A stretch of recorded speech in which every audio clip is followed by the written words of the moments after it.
Hello and welcome to the Overland Journal podcast. I am your host, Scott Brady, and I'm here with my co-host, Matt Scott, and we have a very special guest today, one of my closest personal friends, an extremely experienced photographer, director, videographer, and overlander, Bruce Dorn.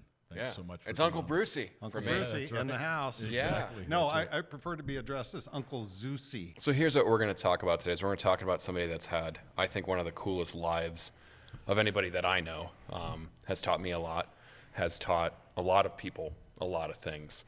And from humble beginnings to Hollywood, to racing, to driving around the world with Expedition 7 with Scott and all the trips that we've done. Let's start in Indiana. This content is brought to you by Overland Journal, our premium quality print publication. The magazine was founded in 2006 with the goal of providing independent equipment and vehicle reviews, along with the most stunning adventures and photography. We care deeply about the countries and cultures we visit and share our experiences freely with our readers. We also have zero advertorial policy and do not accept any advertiser compensation for our reviews.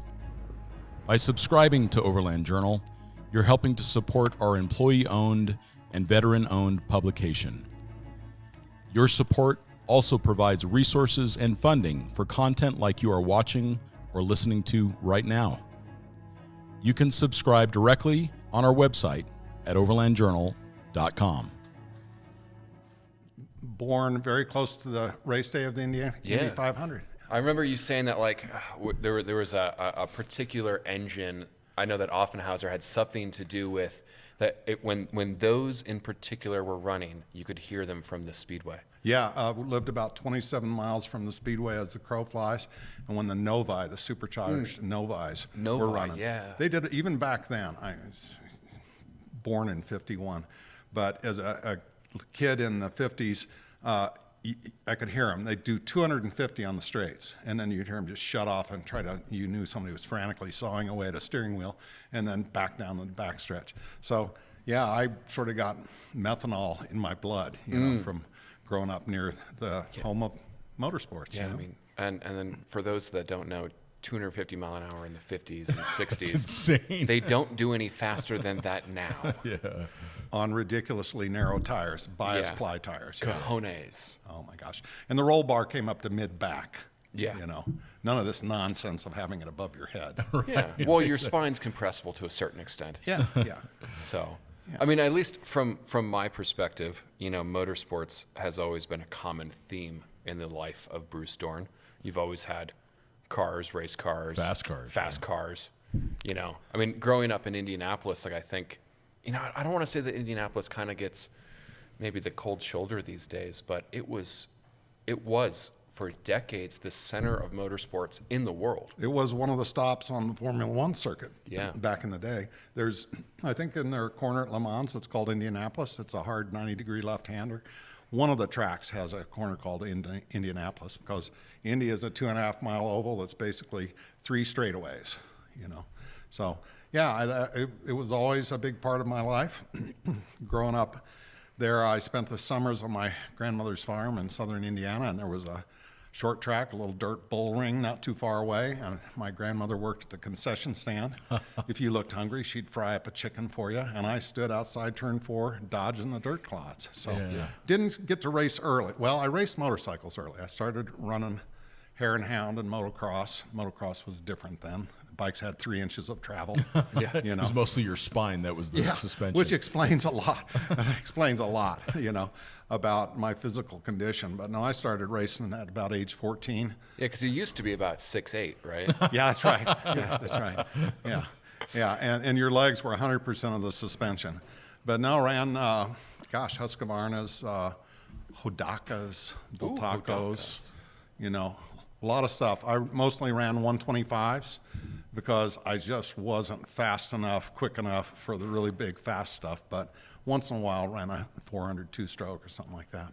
And the bikes back then, the throttle was like Satan's light switch. Yeah. It was all or nothing. Yeah. I still miss the smell of Castrol. maybe we snort some afterwards. Yeah. I have 2 strokes in my garage. Nice. That's right, you do. Well, and I remember one of the stories that you talked about was, I think you were in New Zealand where you flipped a Mini about 80 times. So I was on the U.S. team, Team USA 94-95 on TQ midgets. It's USAC. Yep. And the midget and the TQ series, 3/4 midget, goes back to the 1930s, I think. And actually it was all midgets. Racing midgets does sound sort of that's socially where Bruce and I inappropriate. really became friends, is we've both raced midgets in Indianapolis. Yeah. And I know there's a more culturally appropriate way to say it. They're just called sprint cars? Well, so the hierarchy was quarter midgets, which is where I started at. And then TQs. Oh, we're going to talk about that. Okay. So there was quarter midgets, which were great big giant. And the reason he won is because you're long torsoed and you could plant your could put all of my weight towards that I saw you do that when we were racing up the go-karts up there in Vegas. Remember we were running with, what's her name? That was with Jesse Coombs. Yeah. And so quarter midgets, TQs, which were 750s. And then there were full midgets. And then there were Silver Crown cars, which were long wheelbase. No, sprint cars, and then Silver Crown, which were long wheelbase sprint cars, and then there were Gold Crown, which were Indy cars. So you and I were both in the ladder system to go to Indy, and neither of us quite made it, but I was on Team USA and went down to New Zealand to race against the Kiwis and the Aussies, and I think I used my last motor up, but with 3 or 4 races to go in the 6-week series, and I got 4th in the series. So I was running good. Yeah. I was running good. Yeah, opening. So our cars went down ahead of us. I got on whatever it was, a 21-hour flight down there, and didn't have any Ambien, so I didn't sleep a wink. We got off the airplane. The guys from the local TQ club met us. And they said, which ones are your gear bags? Oh, this one. Start putting on your fire suits. They drove us directly to the track, put us on a podium out in the middle of the track, shut off fireworks, and our cars were idling and ready to go. So, I mean, I was going, wait a minute, So, and because we were the Yanks, and supposedly we had some I don't know, advantage, they started us in the back, and we ran 4 main events a night, so 4 30-lap features a night. And we ran about 3 nights a week, I guess it was. And opening night, I think I ran from dead last up to maybe 3rd. And then in the second race, still, they didn't move us up in the air. I was passing guys. And I remember I was just trying to squeak by this guy on the outside on the front straight, and I ran up his back wheel. It turned out it was the white flag lap, and I was passing the leader. I just passed guys. I don't know where I'm at. And I just snap rolled it a whole bunch of times. And it was just like sky ground. And the crotch belt was like really getting my attention. And then, I'm doing like this, and I'm feeling the crotch belt, is not so tight. The shoulders are tight, and the engine's running wide open. I go, oh yeah, and I take my foot off the gas. Just as some track worker comes in, the car was upside down on the cage. He undoes my belt, and I go straight down onto my head. Right. And the G-forces actually, my vision went dark. That's when I first tore all the retinas, or did a bunch of tears in my retina, which 4 or 5 years later fully detached. But I remember I get out of the car, and you know how when the guy gets tackled and he's woozy, he always stands up and waves to the crowd. So I'm waving to the crowd, and one of the guys grabs me by the shoulders and turns me around. I was waving at the darkness, and the crowd was over here. So instantly they loved me. I was that guy. And I go back to the pits, and my vision is dark. It was like suddenly I had on 6 stops of neutral density. And I'm kind of looking, and I notice that they're working on my car, and I'm going, they're sending me back out. And they were circulating, and they were holding a position for me up like second row, something like that, waving me up there. And I'm going, no, because I knew that the car wasn't set up. They just threw parts at it. Right. So I went to the back and got up there. I don't know if I won it or not, but I ran really good. But we ended up touring the island. We were on the South Island racing, Ruapuna, Greymouth, I forget. But a wonderful experience, except when we ran into the bees. That's another story, but there was a whole problem with honeybees and a third world windshield that shattered, and then we ran into a whole lot of bees. Is that where you gave me the advice when I went to New Zealand to get the windshield insurance? Yeah, absolutely. Yeah, absolutely. We got to stop these side trips. I didn't get the windshield insurance. Well, we didn't either, and it was Boxing Day, and the windshield shattered. I was in the back seat behind the driver. I see the windshield spider web, and then thank God I had on sunglasses. There was not safety glass. We all got a million shards in our face, and a lot of bees, because the beehives were over here and the marigold field was over here, and we drove right through sort of a super highway of bees, and we spent the next 6 hours getting stung, by stuff that had found its way down into our pants. It was pretty special, but I really enjoyed that. Yeah, so Team USA, go Team USA. So let's go back to Indy. Yeah. Yeah, I think one of the interesting things where we first crossed paths, but we didn't know, was you started talking about shooting the Indy Mile. Yeah. Well, we used to run at the little racetrack. You were in that little swimming pool. The little swimming pool at like age 5, turning left and pulling 3 Gs. I was there to shoot. Well, actually, I was actually there when Kenny Roberts ran the TZ 750, that 2-stroke bike that he rode once. And I watched him work in a groove on the outside and come from the back to win that race. It was unbelievable. And I went back there to revisit that spot and actually document where that dirt clod hit me in the nuts at 140 miles an hour, And then I went over to turn 2 because the sun was setting down the backstretch, and I was right by. Yeah, it was right by turn 2. By the little track. And I watched some guys in there, and I think it was 2.5 seconds a lap. Yeah. Unbelievable. It was unbelievable. Something. And these kids. I want to say it's closer to 4, but. I mean, because that was in your era. This is when I was out there more recently, when they were quick. But, you'd see them set up and do slide jobs and everything, and it's just like watching a race like this. Yeah. It was beautiful. I admired quarter midgets when I was growing up, and a couple of my grade school buddies raced them. And, they'd have them on the table in the basement, little tiny, great cars. It was a fully suspended race car that a 5-year-old could drive. Yeah. Wow. Yeah. Sounds perfect. So you learned a lot about car control, and you learned how things reacted, and you learned stagger, and you learned weight jack, and you learned everything. You weren't in the Sleepy Trip era, were you? Did you ever? Because he started in quarter midgets, and he got his nickname Sleepy, a big-time midget and sprint car guy, because he'd fall asleep. He's so relaxed that when they were setting up the starting grid, they'd have to wake him up to I would race. For sure fall asleep.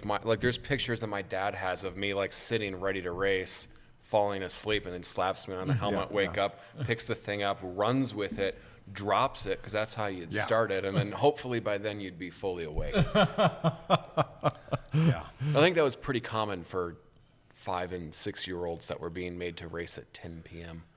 My buddy Eli and I are thinking about building a quarter midget and just finding some kid. Just find a kid. Talk to my dad. We still have all the parts. So, it was fun. So, messed around. When I started racing, I had started to do really well in Hollywood. So when I started to race, you got to have cubic money and just be prepared to throw it in a check shredder. And at one point, I think I was racing in 7 divisions and had a full race shop and some guys that maintained the cars. Sponsoring a Formula Atlantic car, too. That's right. Sponsored a Formula Atlantic. But let's go back. I'm going to stop you there. I'm going to stop you from talking about racing. Yeah. Let's go back to Mademoiselle magazine and Condé Nast. Yeah, that's such a great story. Age 20, 21? No, gosh. So between my sophomore and junior year. At Heron Design School? Junior and senior year, yeah. So I would have been just 20, 21, something like that. Yeah. And this is really where you kind of spread your wings and fly. So yeah, fly, Brucey. Yeah, I had picked up photography when my brother-in-law loaned me a camera for this summer trip, and going to art school with the intention of being an illustrator or graphic designer. There was a minor in photography available, and of course I was going to do that. But I was dating a girl that worked at the mall. I was working at a Texaco station, and I was doing oil changes and lube jobs and all that. And we were kind of running out of common stuff to talk about. I was over at the magazine stand buying some car magazines, and the women's interest magazines were here. I picked up a magazine. It fell open to call for entries for college competition.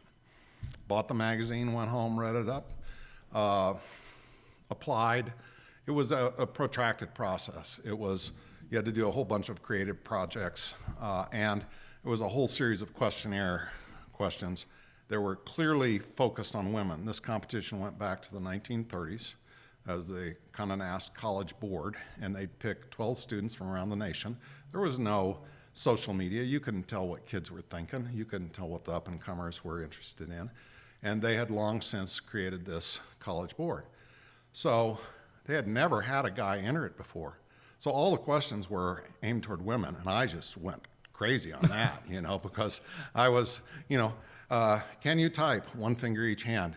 Shorthand? No, both normal length. See other side, and I drew a picture around my hand. And they found me mildly amusing, sent a junior fashion editor out to check to see if I was a total creep or not, and I ended up winning the guest art directorship. So first time ever on an airplane was to Manhattan to check into the Biltmore to start work on Monday, and that first week they sent me to Reykjavik to art direct a sweaters shoot with Arthur Elgort, Ansel Elgort's dad, the guy that's the star of Baby Driver.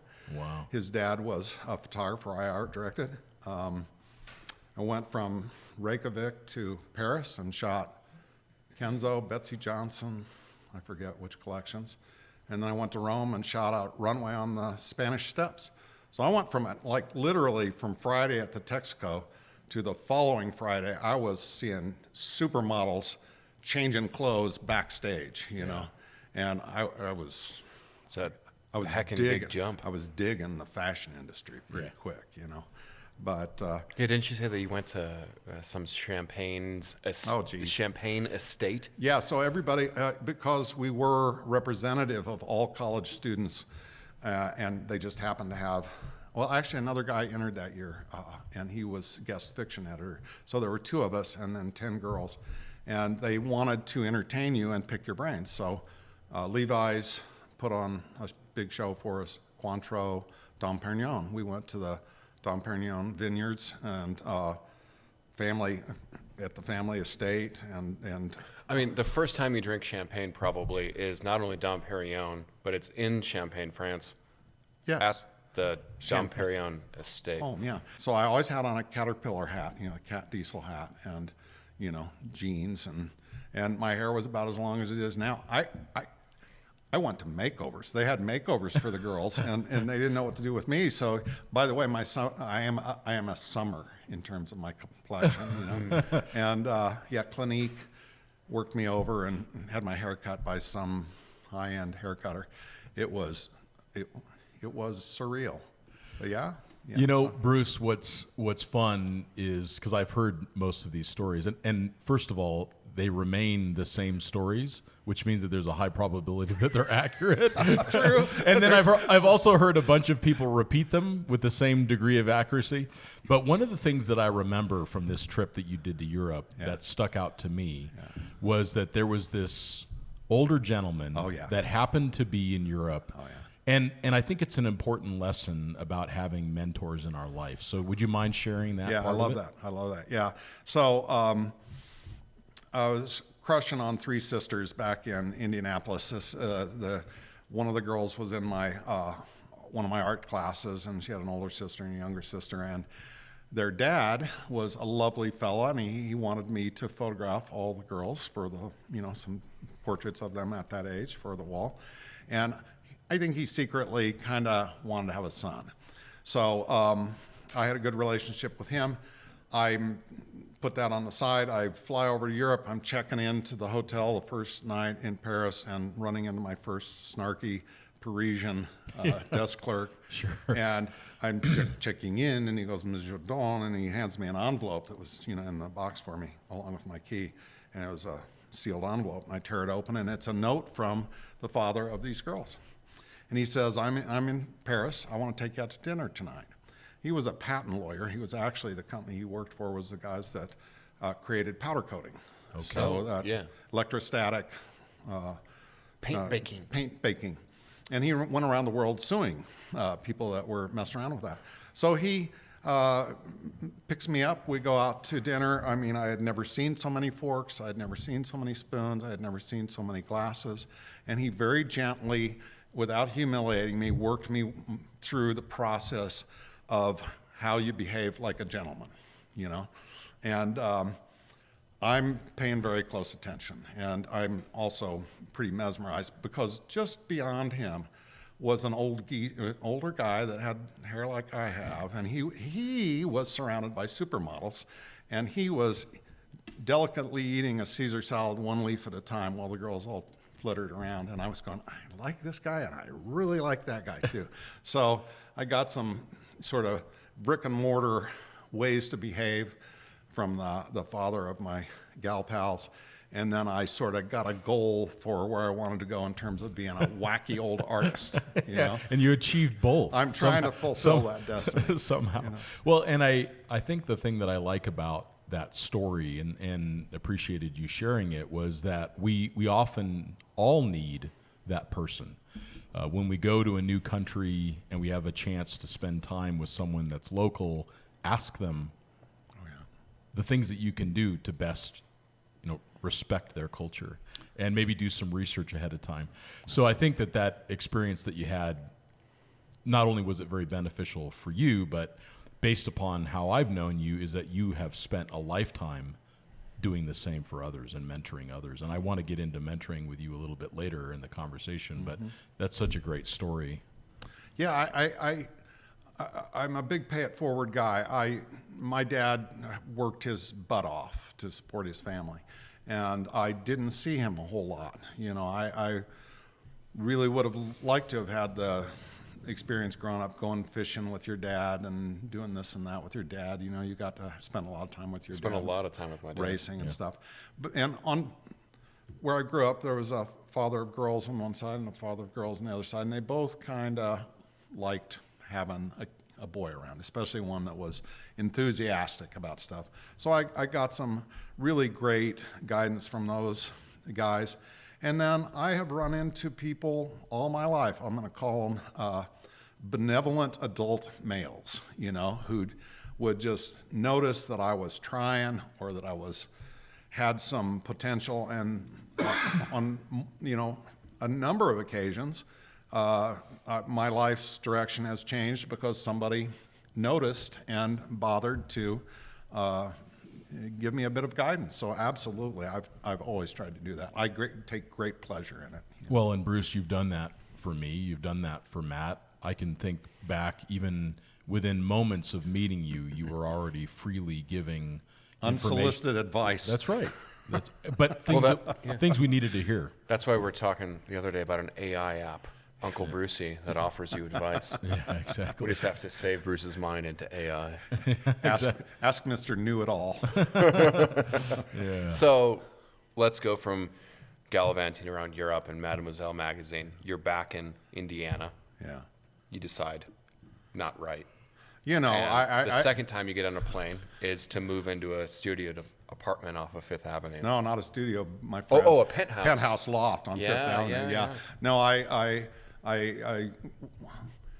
had a nice gig with a local department, with a Midwest department store chain that I came back to after the experience with Condé Nast.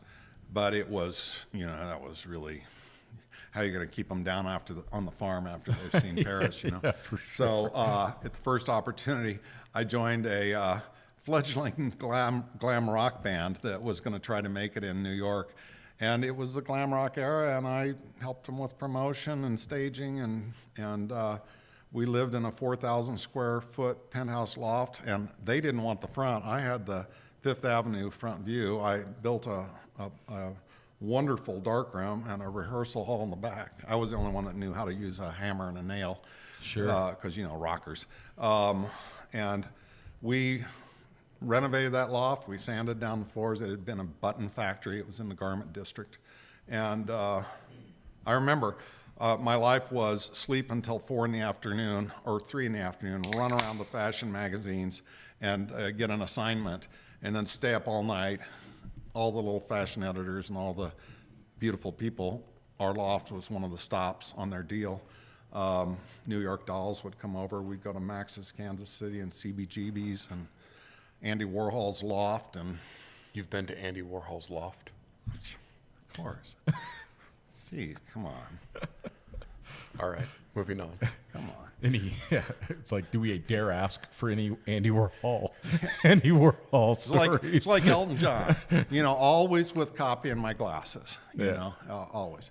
But yeah, no, so it was, I was living the nightlife thing there, and it was pretty fabulous. They got the band to the point that they were going to sign for a TV, kind of a follow-up to the Monkees, which is going to resonate with no one. That's a reference from way back, but it was a vision thing.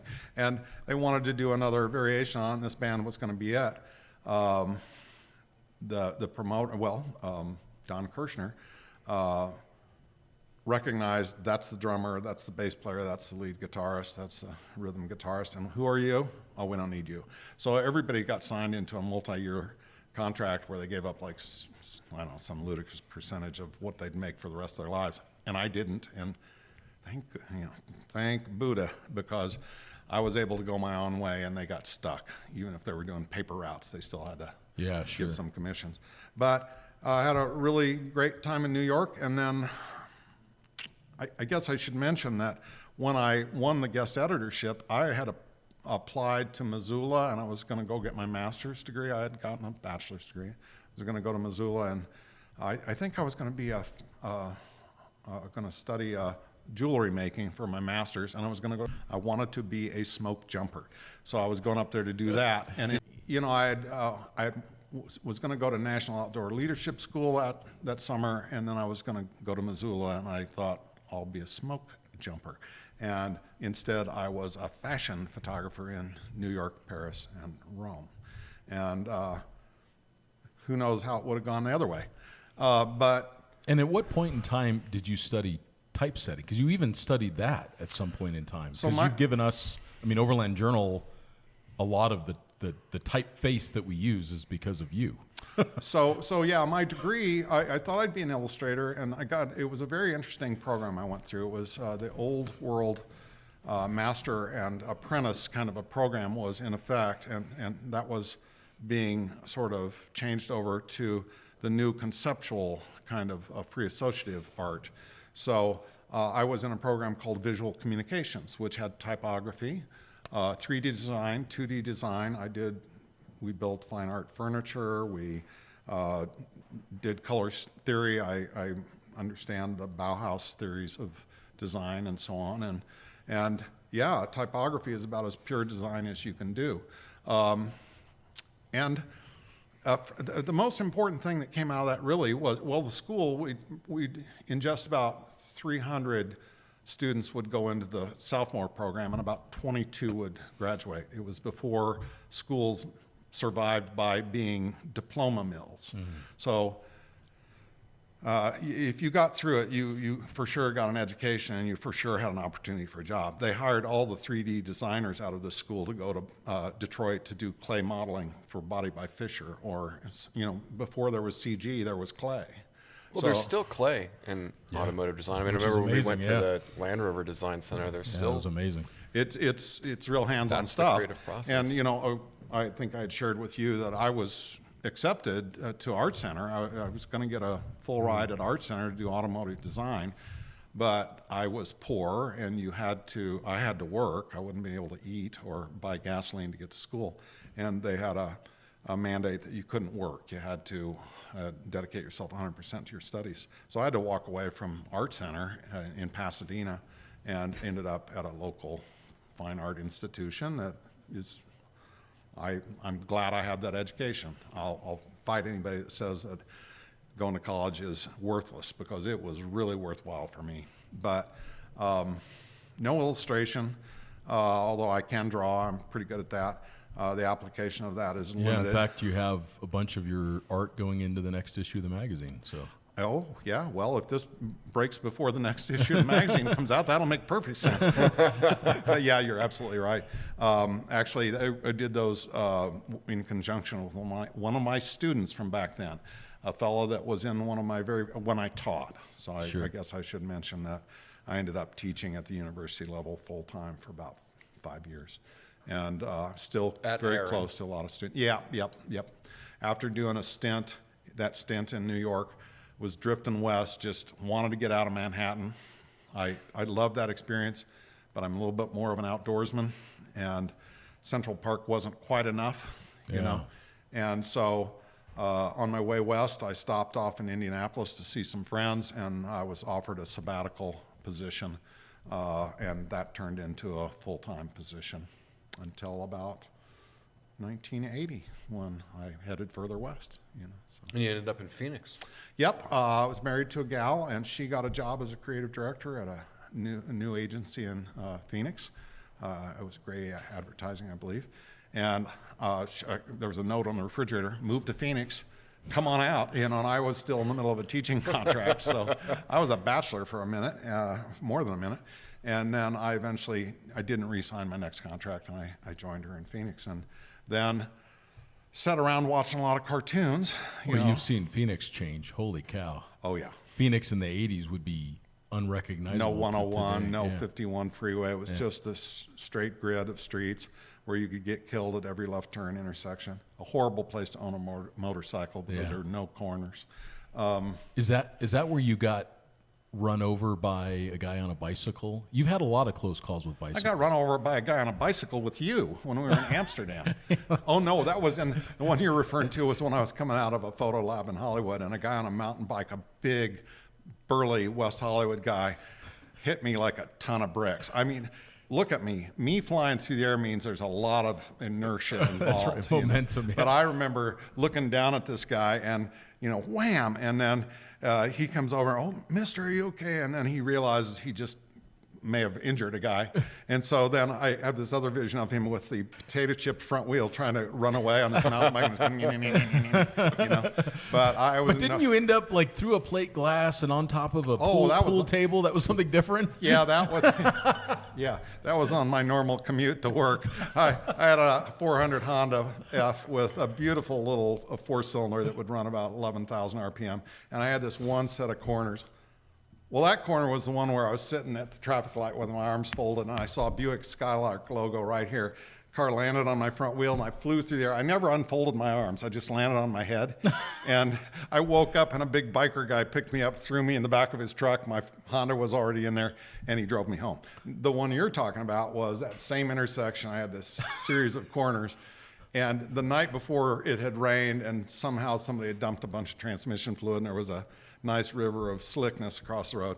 So I low-sided the bike between oncoming traffic. It went up the handicapped ramp.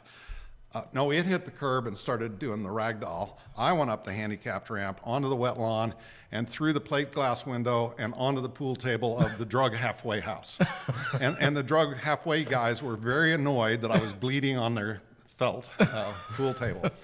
And then they go, "Oh, you're a biker, what you got?" And then they saw I was on Honda, and they went, "Oh." So yeah, I have an endless stream of crash stories, but I do need triggers to remember. But yeah, that one was pretty special. So let's go from Phoenix. Okay. Well, let's talk a little bit more about Phoenix, and then let's talk about Brucey going to Hollywood. Yeah, Phoenix. I figured it out pretty quick. I was.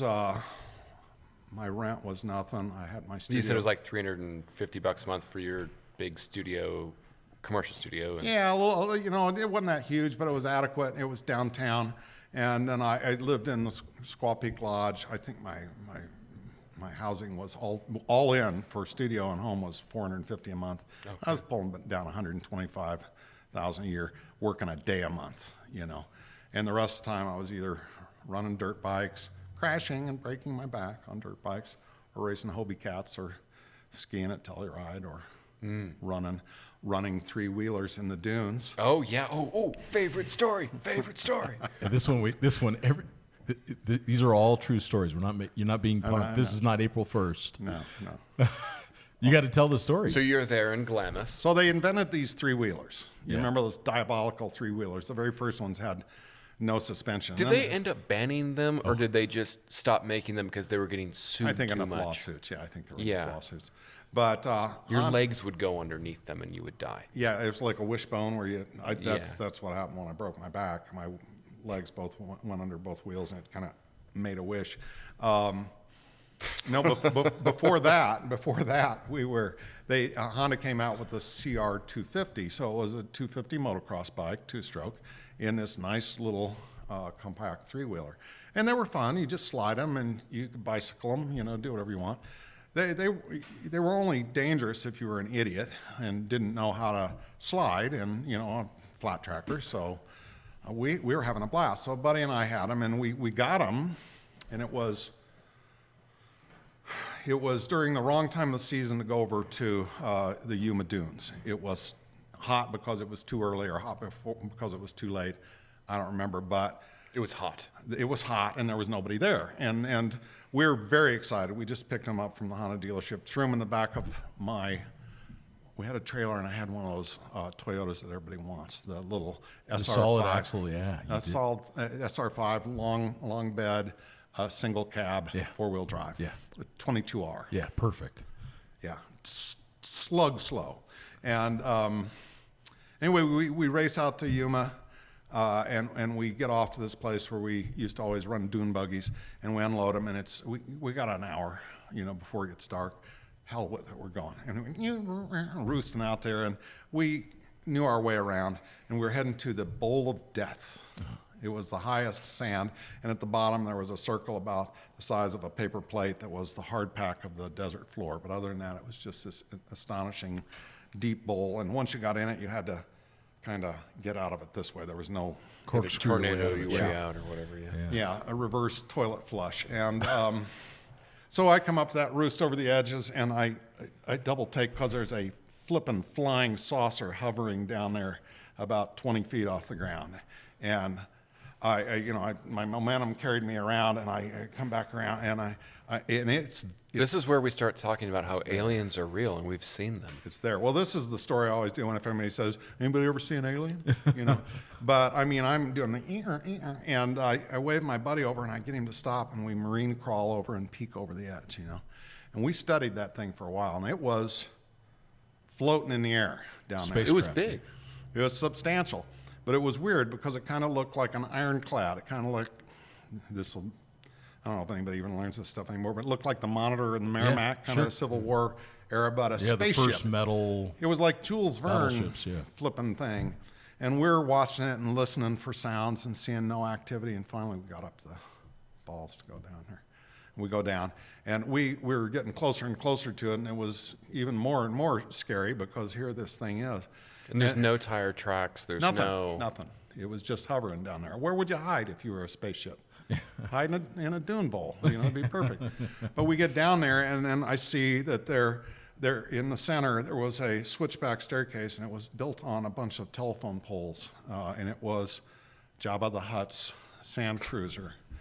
And that movie was being made, and they had finished the shoots. Every day at the end of the day, they would come in I learned later, they'd come in with a helicopter and blow all the tracks out. Yeah, sure. And so we climbed all over that thing. It had the trap door for the sand thing.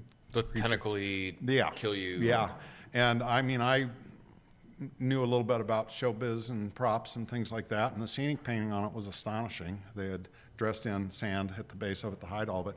You really had to be in the right position to be able to see that it was a prop. Wow. And we climbed all over that thing, and then we were wanting to bring some folks back to it, and it was gone. Yeah. It was gone. Hey man, I see this spaceship in the and desert. then Go check it out. a couple of years later, here came Star Wars. Yeah. Oh yeah. Well, yeah. No. There was a time I built a two-story house out in the middle of those same dunes and put in a bluegrass lawn, and it was for Scott's Turf Builder or something. And I remember seeing this desert bird fly over, and he does this same kind of double take I did, and he lands and he's rolling around on the grass and chirping and everything, and I'm going, bro, go get your friends, And we were out of there in a couple hours, and I just imagined him going, no, I swear, it was right here, bluegrass, it was right here. Kentucky bluegrass. Yeah, I brought in several flatbed trailers of Kentucky bluegrass, which turned to bacon in about an hour and a half because the sun just completely destroyed it. But I digress. But yeah, no, that was one of the many fun ones. So let's just imagine you riding that little three-wheeler all the way to Hollywood. Yeah. And let's transition to there. No, the way I got to Hollywood was in my Persian sand-colored 1960 Cadillac convertible, which was some kind of a magnet. I'm trying to remember what kind of a magnet it was, but I was very popular when I drove Sunset Strip with the top down on that thing. Yeah, sure. I remember I'd be sitting at a traffic light and the suspension would gently settle, and I'd look back and there'd be 3 young ladies that had decided to hop in. I recommend a 1960 Cadillac for any scenario, in Persian sand, which is code for metallic pink, And I drove it with the gangster lean, steering it like this. I hear all these stories of people like having cars, and then ladies being attracted to them. But the only people who talk to me about my cars are guys. Yeah, well, see. I mean, you don't look like Bruce. Some people can ruin even the sexiest car. What can I say? Now leave the Porsches alone, would you please? Just leave them alone. I am the Porsche people my dad warned me about.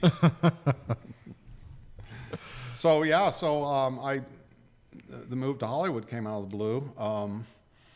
I went from having nothing to do in Phoenix to developing the Arizona Phoenix Art Directors Club, and got a lot of work.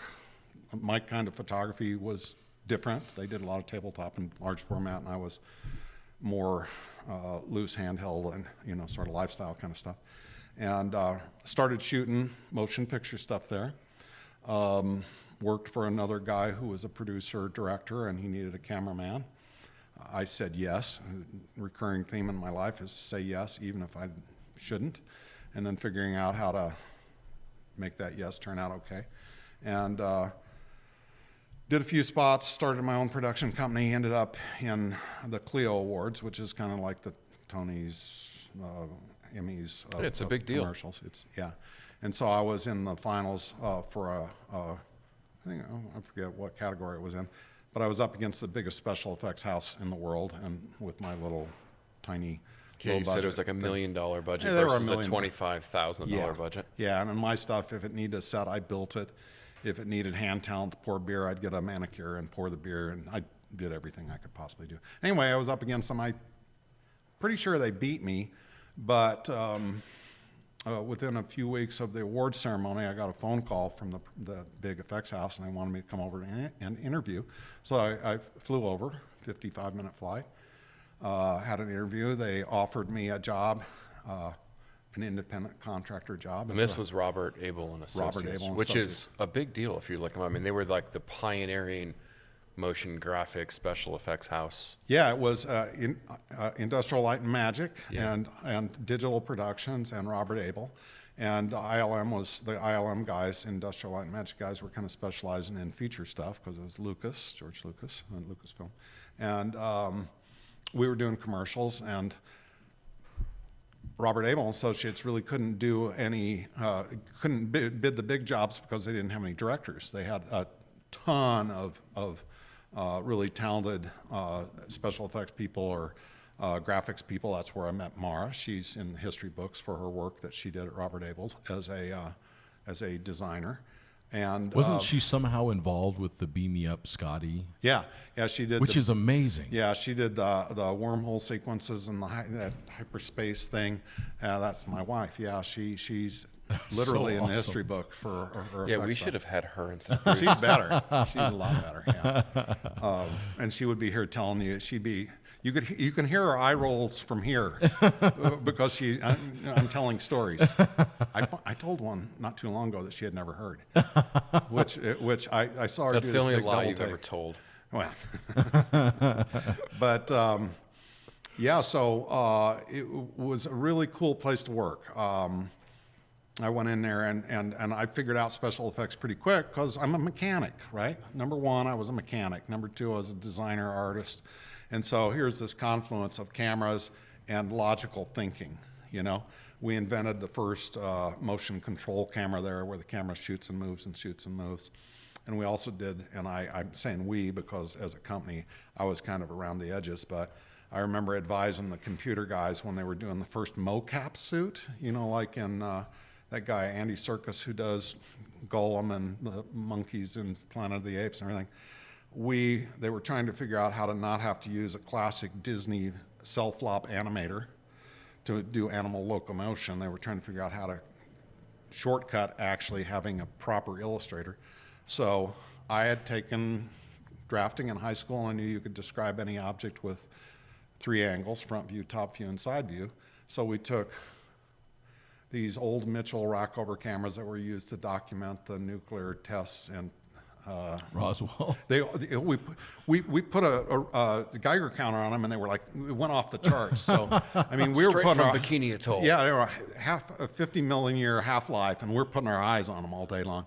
But and it would fog the film. We're going, why is the film fogged? Because you're putting it in you're putting it in a radioactive box.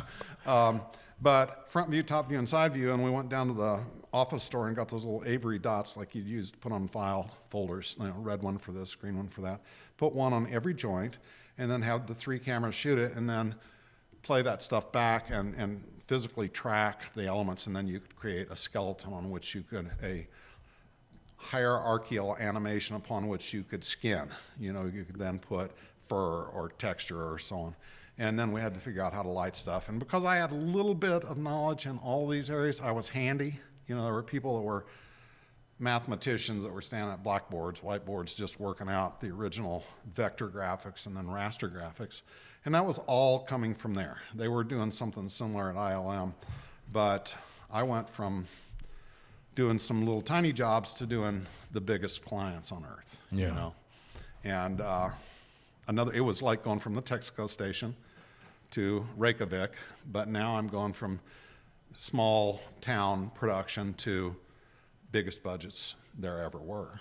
It was the 80s, and you know, I was doing Super Bowl spots, and I launched the C4 Corvette. Oh, I didn't know about that one. Turbo Mustang, Thunderbird Turbo Coupe. Yeah, and not all of them was I director on, but either, you know, involved, either I became creative director of the company, and so any job that came in, and I think it was the visual communications and the brainstorming and free association. That's kind of what I would like to be doing going forward with the AI is kind of teach creative thinking, you know? Yeah. Because a lot of stuff that comes natural to me, I'll look at something and I'll go, but a lot of people just can't prime that pump, you know?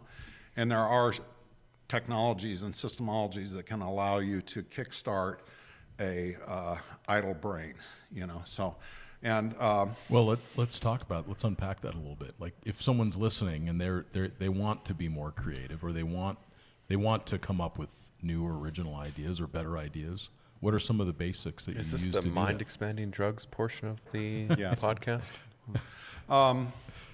You know, brainstorming, free association, and synectics. Synectics is one of my areas that I think is really interesting.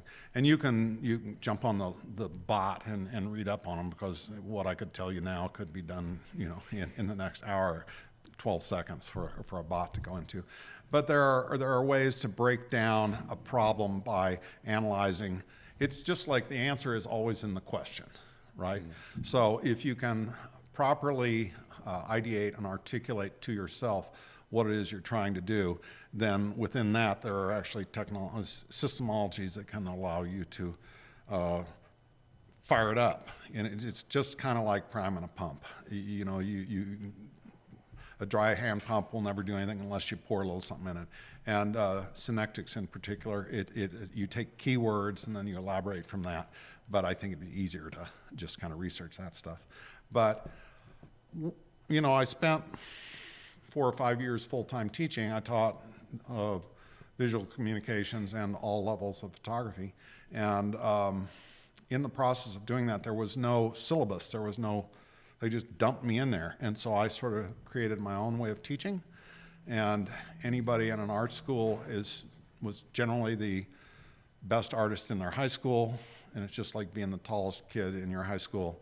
You're going to play basketball. You're the tallest kid. You're going to play volleyball or basketball. You're the artistic kid. You're going to be an artist. But they're never challenged, and they're never taught. You know, high school art, middle school, grade school art. You're the one that can handle staying within the lines or going outside the lines, whichever is sort of appropriate, and you have a sensibility for color. But to then actually study that stuff and be challenged.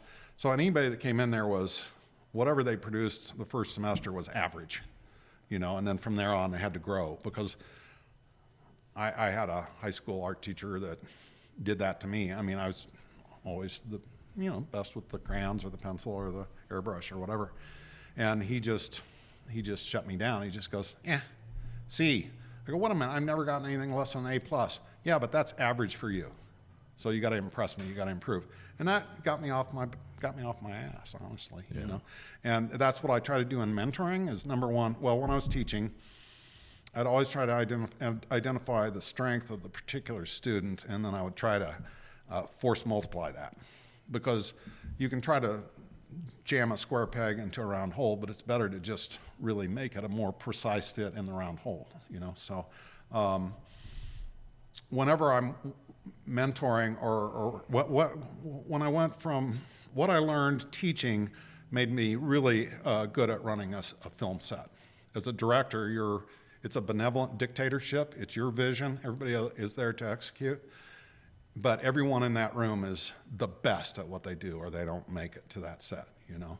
And you can either work with them or you can struggle against them. And one of the things I learned when I was teaching was to listen, watch, and learn, and then figure out the best way to move everything forward. So on my sets, I appreciated what the makeup artist had to say. I appreciated what the key grip had to say. I made the decisions, but the fact that I respected all the players made us all sort of elevate the game.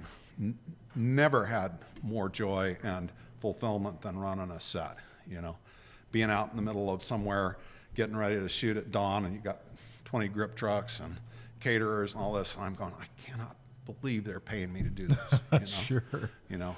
But yeah, a lot of automotive, a lot of special effects, every category. It was just, I was in the right place at the right time, you know. And it's that kind of recurring theme of the love for education, the love for mentoring that, you know, seems to have been the next phase, you know, as we continue to unwrap the onion. It's the next phase of Brucey's life.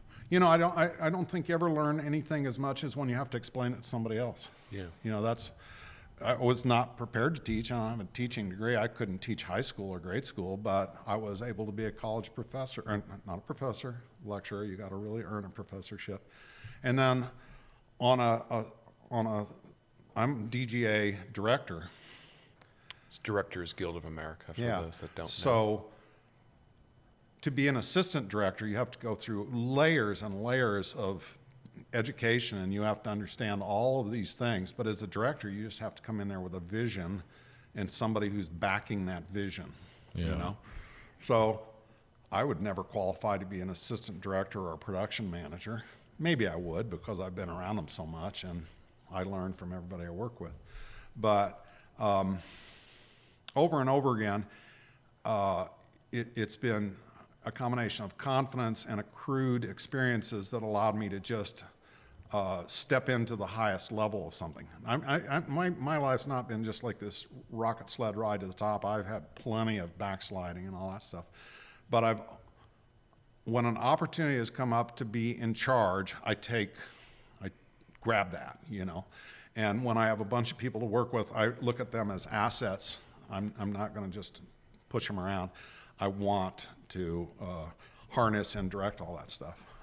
Robert Abel and Associates was really like this. It was really great. We were doing all the best clients, and I was shooting 270 days out of the year, and I cut a pretty good day rate. My day rate had a lot of zeros in it, and then I participated in the markup on the jobs, and more importantly, I benefited when I would bring a job in under budget.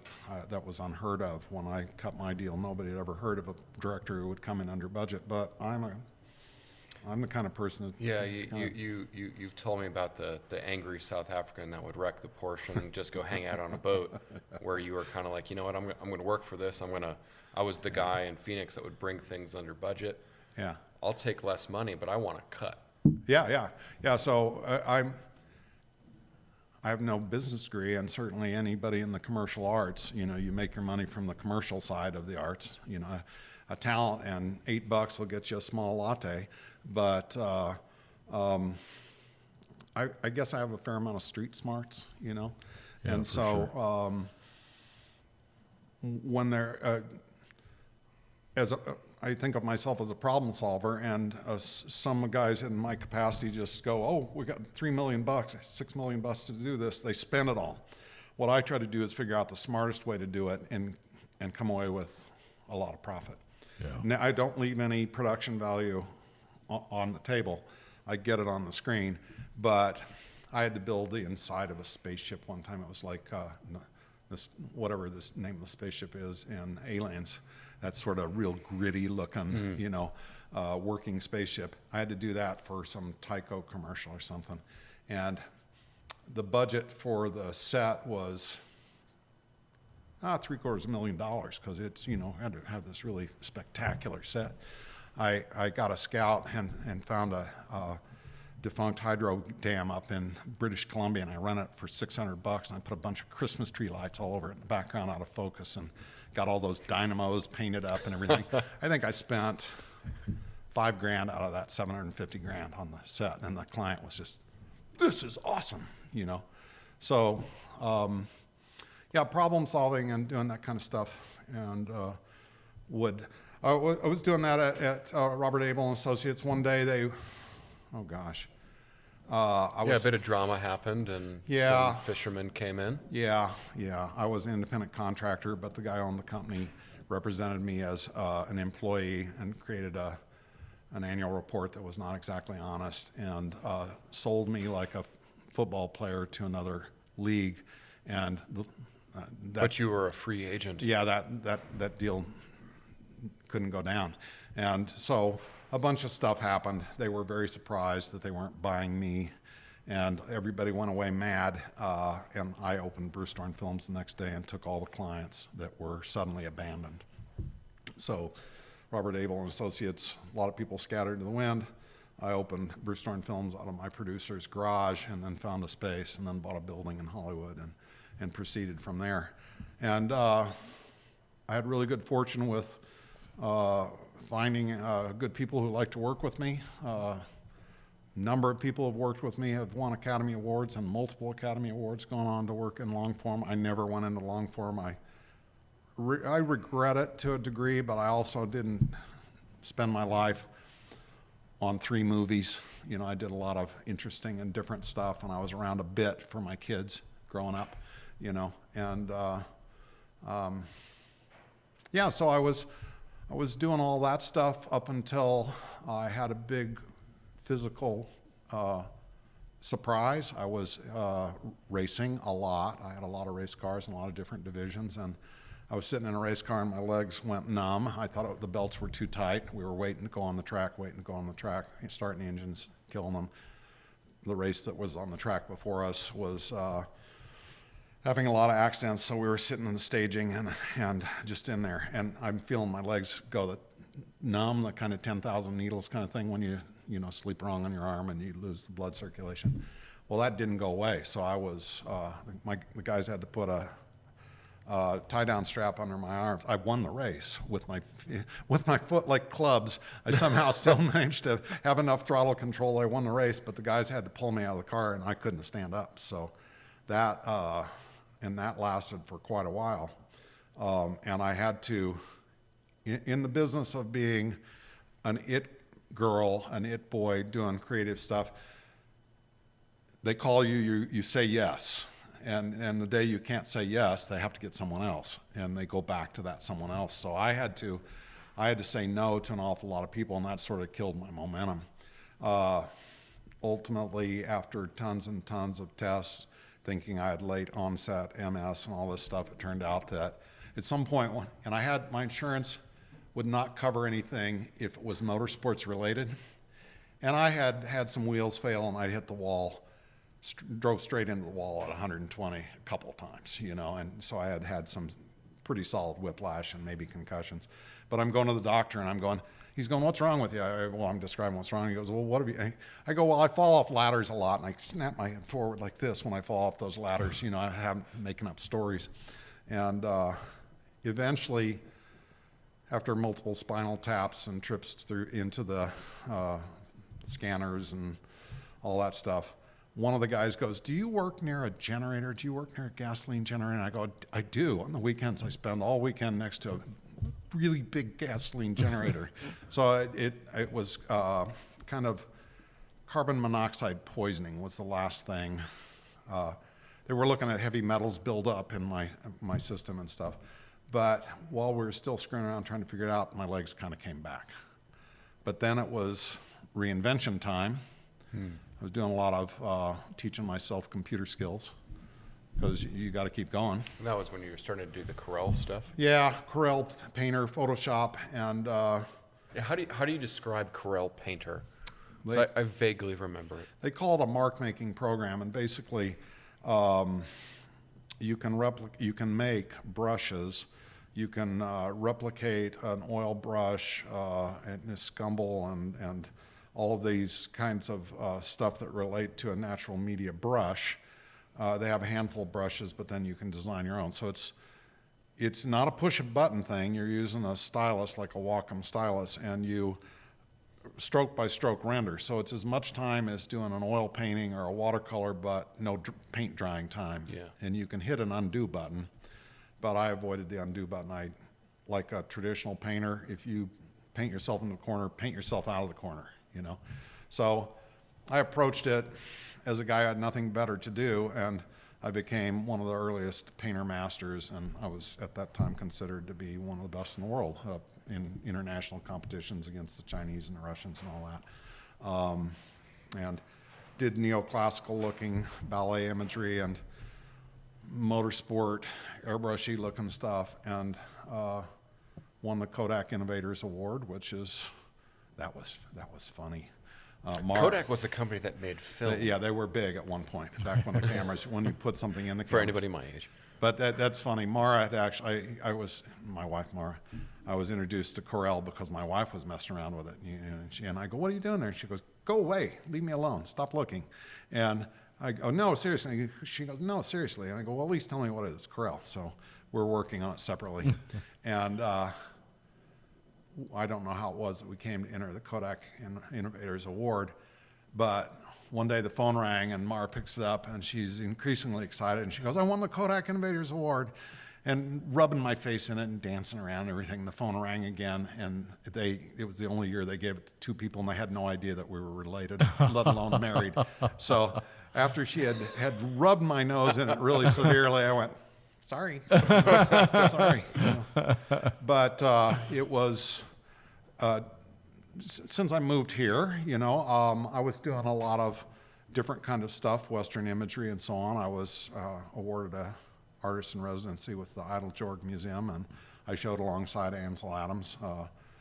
I entered this is a big Western art competition that happens here on Memorial Day weekend, the Phippen Museum and Western Art Magazine show on the town square. I entered that once and won it, and so I was actually licensing imagery. This is some of the stuff I was doing before we stumbled into each other. Yeah, that's right. And so I was. How did you guys meet? It was what dating app was it? Yeah, Grindr. Grindr. Yeah. I won't explain that one. Yeah. You have to explain that one? Come on, man. Nice try. No, Scotty called one day wanting some advice on some camera gear. I was actually designed a line of camera equipment. That's right. And at one point we had 300 part numbers that I had designed, and I won some industrial design awards, and it was kind of good for a while.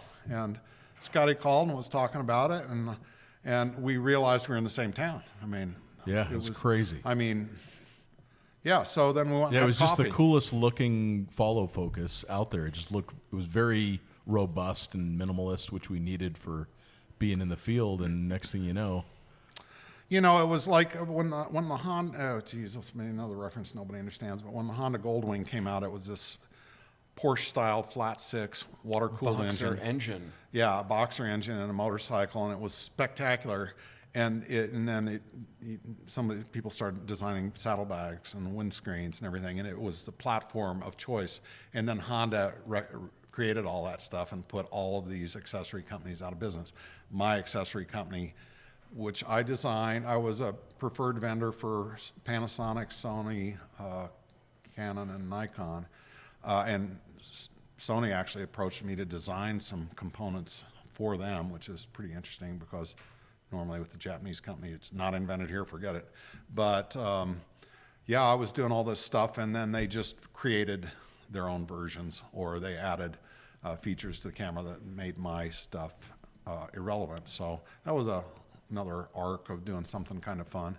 But yeah, so we had some coffee, I think, and then you were getting ready to do the original the loneliest place. Yeah, that's right. And that was over Thanksgiving. You said, I'm not going to sit and watch football. I never do. And I said, I got sons-in-law who I don't really like, and they're going to sit at my house and watch football. Can I come with you? Yeah, that's right. That's exactly what I think. You had about 2 days notice. Oh, and I didn't know we were going on an actual get out of the car thing. I was, as usual, in the wrong clothes. And I remember when we stopped at Flagstaff, I bought a liter water bottle just because I thought it was cool.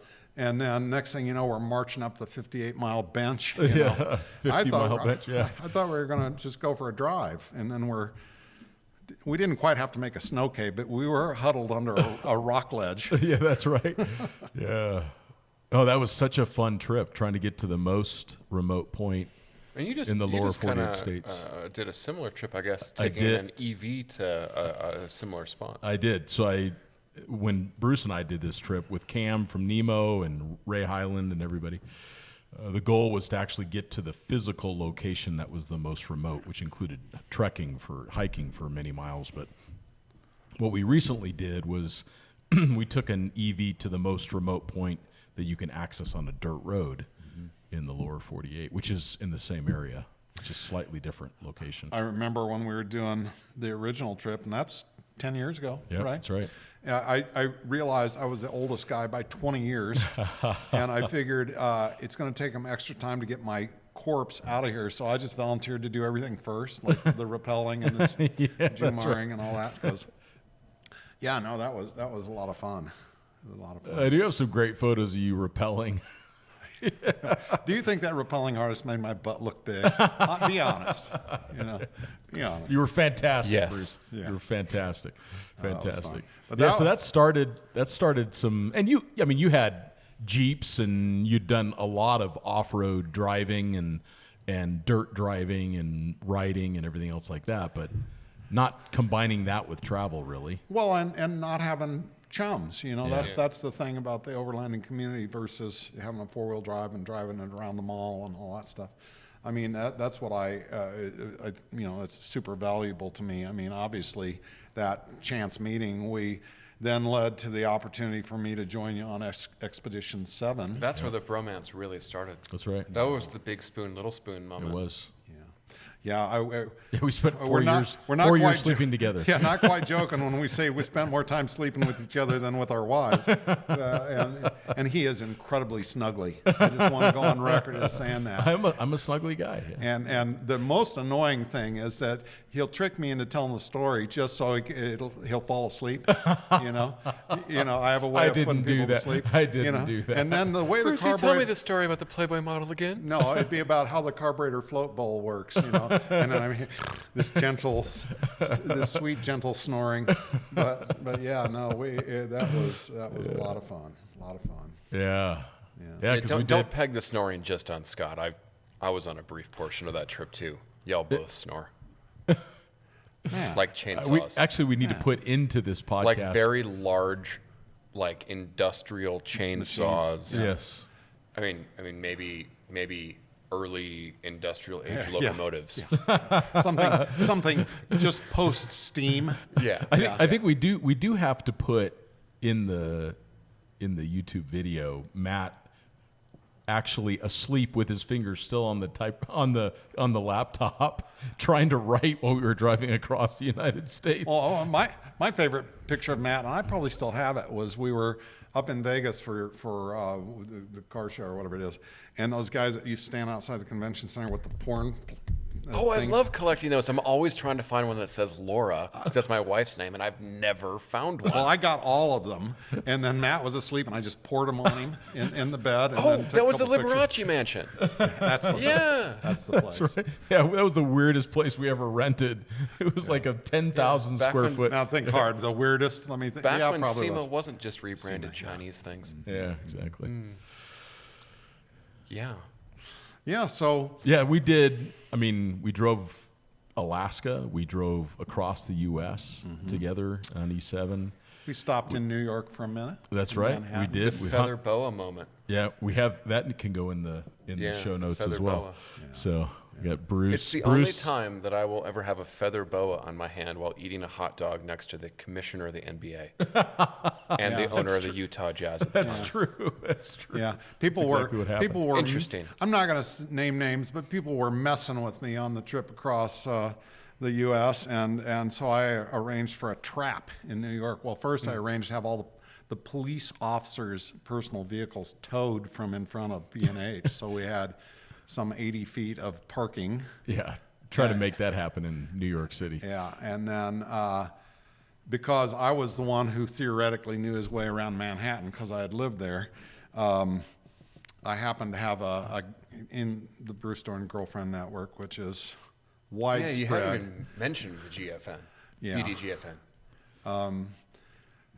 Called up one of the members of the local chapter of the BDGFN and had her curbside somewhere in Midtown with a pink cowboy hat that I think fit Greg Miller, and I had one. No, I had one, and it had a diamond tiara built into it because Greg had tried to get me one in a truck stop somewhere in Colorado, and they were all children's sizes. So I called ahead and made sure I had one. And then this girl, I got us down the street, ambushed us, put on my properly fitting hat, and wrapped Greg in a pink feather boa, which emotionally overwhelmed him for a moment. And then from then on, the pink feather boa was either punishment or reward. It was for the rest trip. of the trip. For the rest of the trip. And weren't some of the feathers plucked to make some flies? I think so. Some fly fishing right. flies? Exactly. Yeah. I wonder whatever happened to the pink feather. There is some sadness. That's probably one of the great losses of Expedition 7. We actually lost the pink feather boa somewhere, probably in Russia. I don't know. But probably in Russia. Either that or on the ferry. Maybe one of my girlfriends on the ferry got it. Yeah. So this is a story that has to be told. So Bruce and I were traveling through Europe, and with Expedition 7, we arrive at Nordkap in these Land Cruisers, and Greg Miller and I are standing up and underneath the art Atlas. Installation Atlas holding up the world at Nordkap, and we're getting all these photos thinking that we're looking cool. And then Bruce is like, "Hey, I want a photo too." So I grab my camera, and it's totally socked in with fog. And Bruce stands up there, and this is an absolutely true story. So Bruce is up there in all of his Arctic gear and his green glasses, and out of the fog, this woman is running. She's running through the fog. I mean, you hear it. You hear the crunch, crunch, crunch. And I turn and I look, and this woman runs out of the fog, and she is wearing a fleece jacket, the exact same color as Bruce's glasses. Yeah. She runs up the steps. She hugs Bruce and kisses Bruce. She turns and looks and smiles for the photograph, which we'll put in the video. And then she runs back into the fog. She said no words to Bruce or anyone. She ran out of the fog, kissed him, hugged him, smiled for the photo, and then ran back into the fog. That sure messed with the rest of the guys on the tour. Nobody could figure it out. Yeah. Nobody, so, well, then we used that to our advantage for the rest of the adventure, for sure. One of my favorites was when we got on the Oceanic Ferry. Yeah. And I tricked the from Stockholm to Tallinn in Estonia. You and I were in line first. We're waiting for the ticket booth to open to get on the ferry with all the semis and all this stuff, and the rest of the E7 guys are behind us, and they're getting ready to open up the booth, and I see there's obviously a senior kind of guy there, and a really attractive young woman who seemed like she might have been in training, and they finally opened the window, and it's on the my side, and Scotty's driving on the right, and I'm going, would you mind helping me with a little joke? She goes, what? I said, so the last time you saw me was in the lift line at Aspen, and I ditched you for another chick, and you're really happy to see me, but you're also pissed, and so I said, could you just play that up when we drive away? And as we drove away, I could hear her saying to her boss, that was Brucey. That's and I go, ha ha ha, that was fun. That was the beginning of it. Apparently, after we got through there, and she radioed ahead. She radioed ahead, and every woman that worked on the ship, the ones that have the flashlights doing this, they go, "Hey, Brucey," as I go by, and the whole rest of the team, as we're walking up our way through the ship, we went by a bar, and one of them handed me a gin and tonic. That's right. She turned and said, "Brucey, here's your drink of choice or something," and handed you a gin and tonic. And I just went, "Thanks, babe," and we went on. And the rest of them are going, was shocked. What the heck? And I'm going, BDGFN, man. Yeah, they're everywhere. Everywhere. They're everywhere. By the way, all women you're the head of your local branch. I've got stationery and stuff. Just reach out. Speaking of that, where can people follow you so they can become an indoctrinated member of the Bruce Dorn Girlfriend Network? I have a website, and that's all stupid. I'm on. BruceDorn.com. Yeah, but I never updated it. It's a million years old. I'm on the gram, and I tried to get Bruce.Dorn, and somebody got it, and so I got Dorn.Bruce, and then later I remembered I had gotten Bruce.Dorn. You did. Yeah, you have both of them. Yeah, I know. I totally forgot about the Bruce.Dorn, so I only put stuff on Dorn.Bruce, but I'm going to go back and put some other stuff on it. You can swap them and keep your audience. I can help you with that. You are magical. I know. I hear that often. Magical Matt. Yeah. Well, so I've got some questions because I think Okay. people that are listening must have many, many questions right now. But one of the ones that I like, one of the things that I love about you is the fact that you do say yes to opportunities in your life. How do you determine what to say yes to? I say yes to everything. Everything. Yeah, and let it sort itself I out. have some money. No, The no was subtle there. I figure the universe is trying, right? I mean, stuff comes along, and especially stuff that I try to have a general knowledge about a little bit of everything, and I'm interested in everything, and so I figure I can always say no later, But if an opportunity presents itself, I think that's the universe saying, pay attention to this.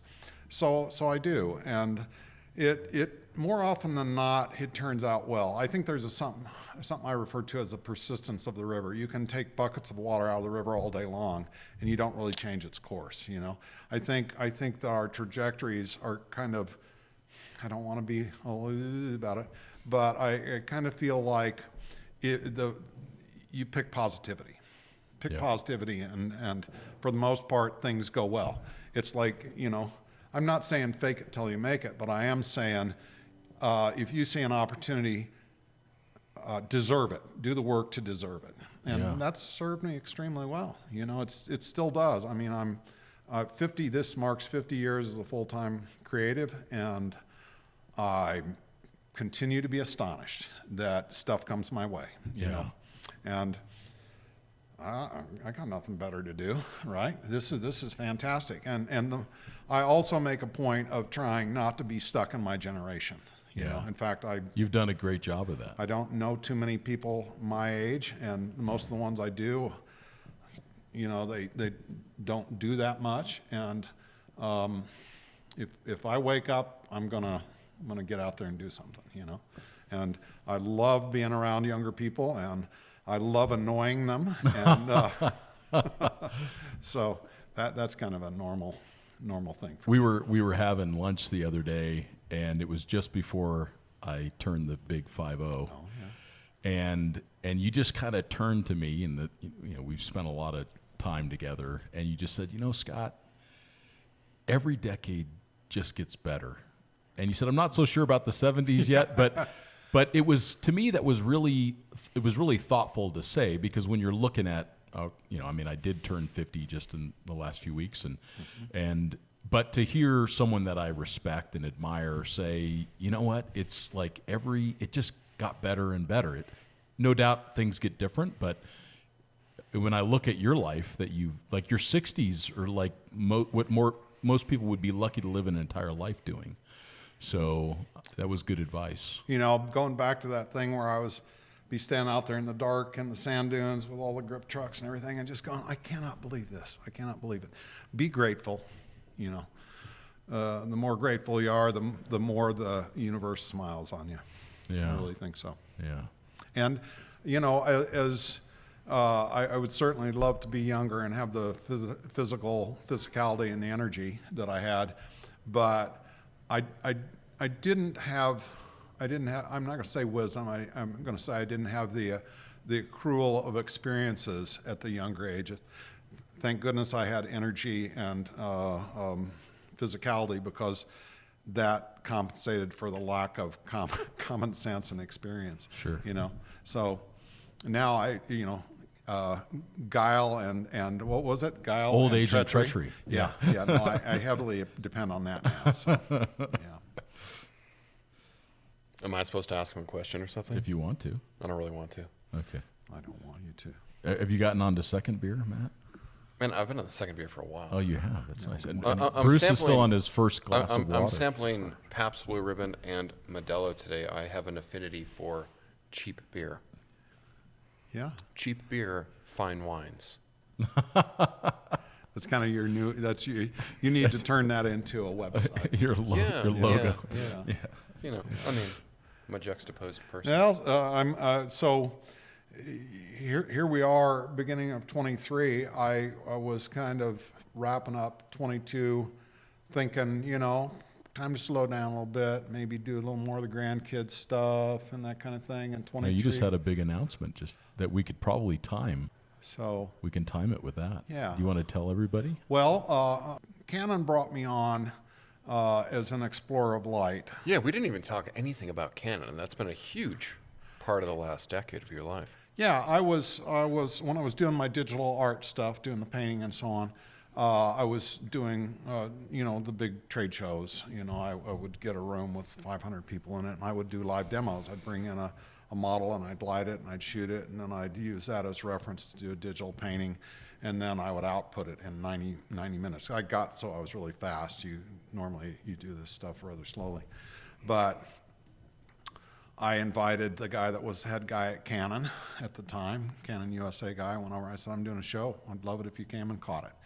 And at that time, they were just starting to push the pigment jet printers. Inkjet printers suck.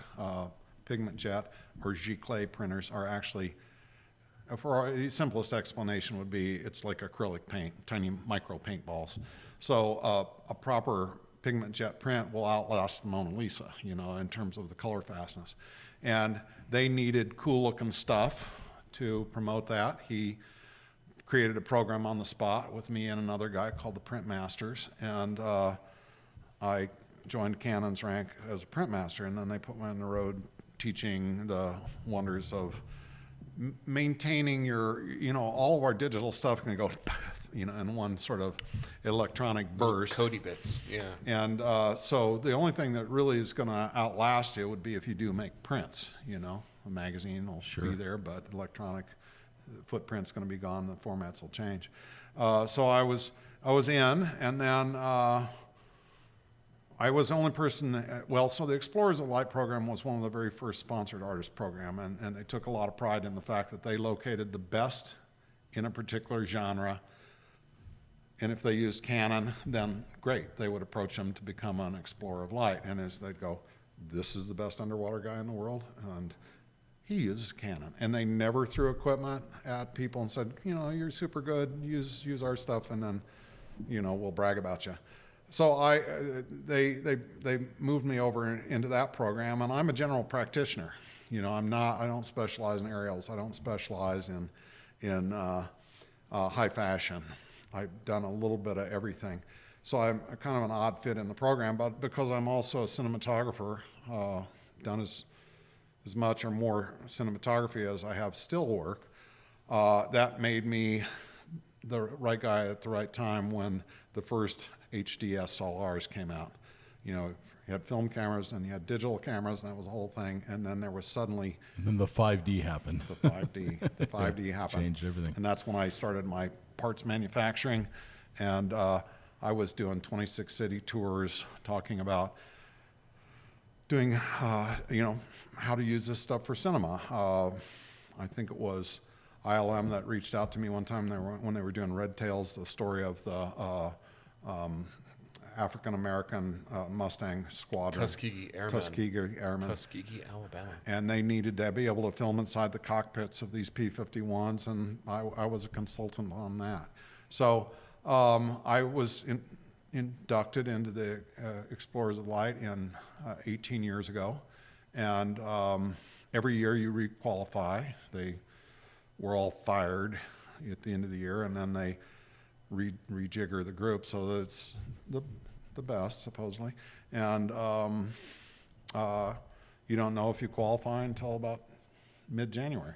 They announce the new stable, and every year I've made that cut. And certainly the nature of a social media sponsored artist has changed dramatically. Everybody has a... Yeah, it's more about the following these days. And yeah, it certainly is a big component. It's a big component. It's a big and legitimate component. I'm not going to say it isn't. I've always felt that my responsibility was to build followings for my customers, for my clients. Who cares if anybody knows who I am or recognizes my name or gives a hoot about my opinion? So I have very few social media followers. I don't, but I feel responsible for a lot of the followers of some pretty big name companies. And this year they have decided that I'm a legend, so they moved me into the legend program. Which you are a legend, Brucey. Yeah, right. So they have another program which is, I don't know if I've been kicked into the attic, but it's got some pretty big name people in it, and I'm humbled and thrilled that they have moved me into that. I'm in it for life now, so actually beyond life. So I'll always be in the Canon Legend program. So yeah, that's fantastic, cool. Bruce, and so deserved, man. It's just amazing. Well, more importantly, they said, you know, and we're sick of you not doing projects. I haven't done anything really cool for them in a while because they have to spread it around among all the, you know, the people that they bring in, the fresh horses, you know, so to speak.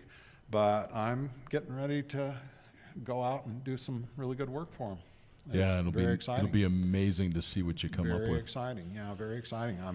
I'm chuffed, as the Brits would say. I got a big fat assignment to go make a camera look awesome.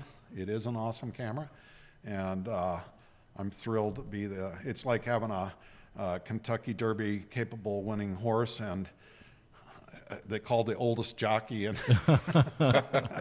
in the world to ride it. Yeah. So, yeah, I know.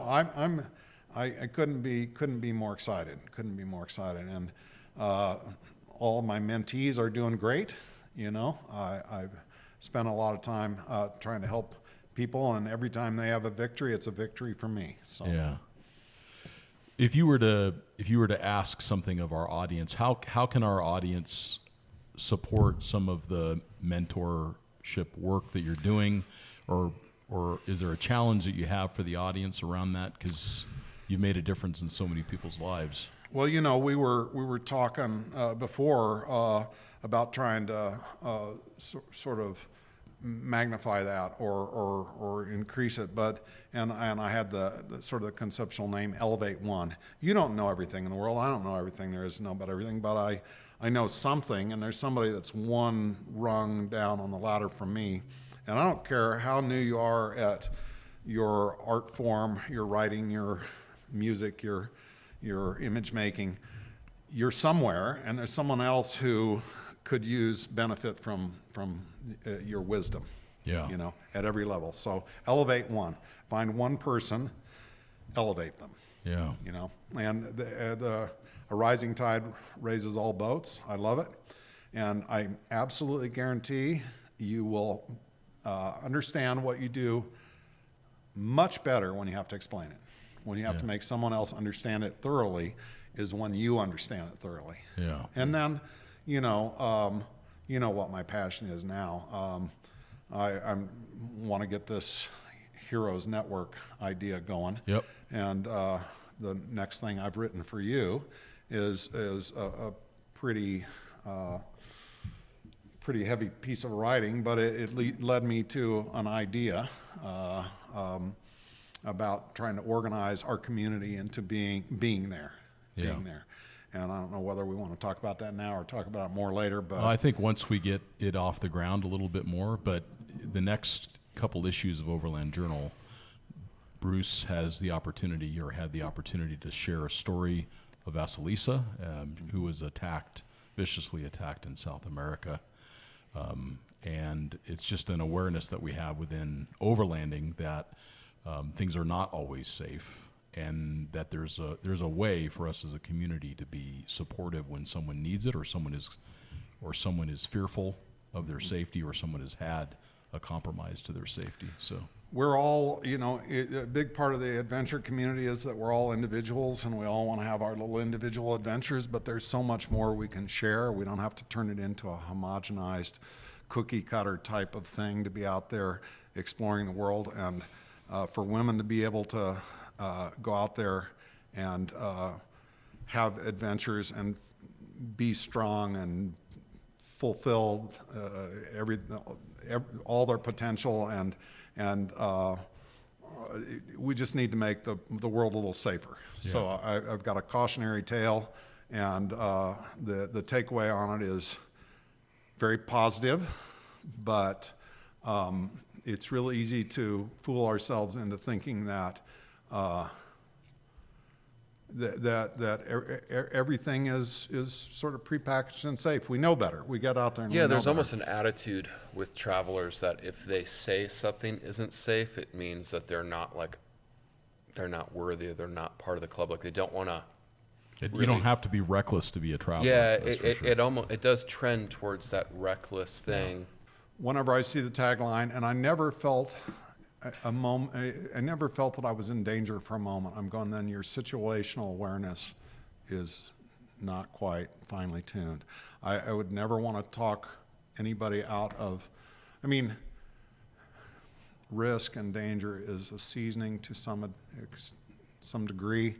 And we can never fully escape it, even in our day-to-day life. No matter how gorgeous the shot is of you out there in the middle of nowhere, you're out there in the middle of nowhere. And I feel like there's an opportunity for us to, as a community, share information. This area is not quite so good right now. Maybe it's a little sketchy.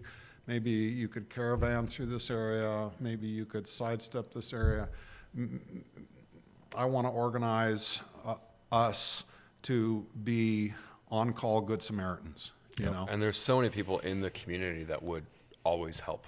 From everybody that we've part met of the joy of travel in the overland world. It is a community, and part of the kinship. Part of the community isn't just going down to the pitch-in dinner and everybody's watching the skyrockets. You got to be there when the tornado comes in. Yeah, sure. So, and I think we could I'm not going to say do a better job of it, do a job of it. Yeah. I feel like I know from the story that will appear in the journal that my friend was caught in a terrible situation, and then what was worse, she had no one to turn to.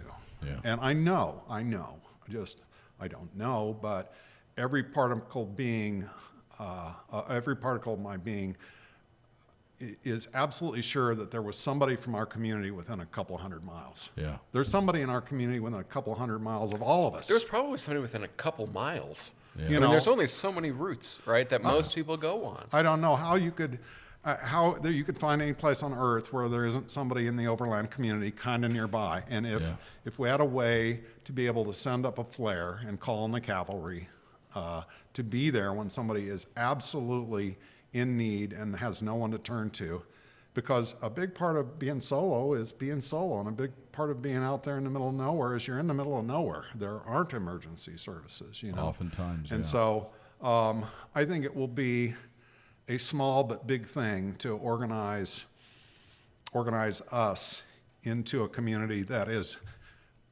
on call. Yep. You know, I mean, how many times have we seen it? Somebody busts an axle on the White Rim Trail or they're out of water and everybody, but we need to have that for those of us who actually find ourselves in a vulnerable position. Yeah. You know, and there's plenty of times when not plenty of times, but there are those odd occasions when it can go so horribly wrong that you can barely cope. And, you know, we can fix that. Yeah, or at least the community can be present to help. Yeah. And be a support. Yeah. And get a mechanism for that. So let's plan on having a future podcast where we talk in more detail. We are working on it. Bruce has got an incredible idea and has done a lot of effort to flesh it out, and he's pulled a bunch of people together. And now you're committed to it. We've talked about it. Yeah, exactly. Yeah. Well, I'm tenacious. You know, I will. And treacherous. And treacherous, tenacious, all the T words. Tall. That's really the thing. T-Rex. Yeah. But yeah, so it just kind of goes along with trying to stay involved. You know, the more you stay involved, the more that you choose the positive, the better things go. Yeah. So we can well, do it that. seems like it. Yeah. Choose the positive path.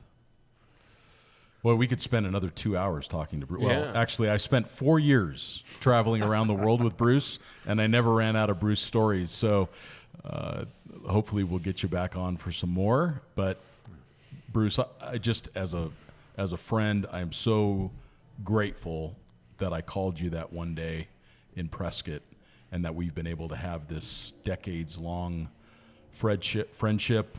You've taught me so much, and I've learned so much about life and about travel and about being thoughtful of others from you. It's just been an incredible joy, Bruce, to have you as a friend. So I'm gonna get all sappy-eyed, Yeah. but you know, it flips around, right?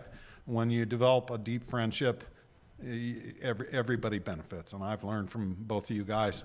I learned from Matt to pick better beer, primarily, but There's nothing wrong with a good, solid Midwestern beer. Please sponsor me. that's right. Pabst Blue That's Ribbon. right. Here's your Yeah. chance. Let's see if it's a Canon Explorer, it would be a Pabst Lush. Yeah. Lush legend.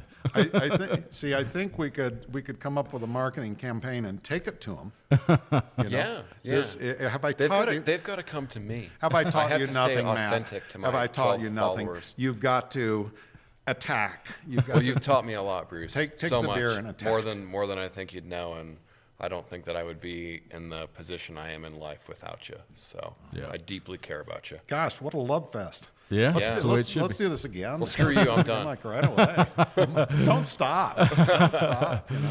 All right, so you can find out more about Bruce at dorn.bruce. Yeah, don't go to Bruce. On- Or Bruce.Dorn, because you also have that, and I'm going to show you how to Connect them both, yeah. switch your roonies. Yeah. I love it. On Instagram, an incredible career, a lot of beautiful images out there. A lot of them have been in Overland Journal, and they're going to continue there. You're going to see his art and his incredible writing here in the next couple issues as well. So, Bruce, thanks so much for being on the podcast. Thanks for coming. My pleasure. And for my dancing, go right to TikTok, because that's where I keep all the dance videos.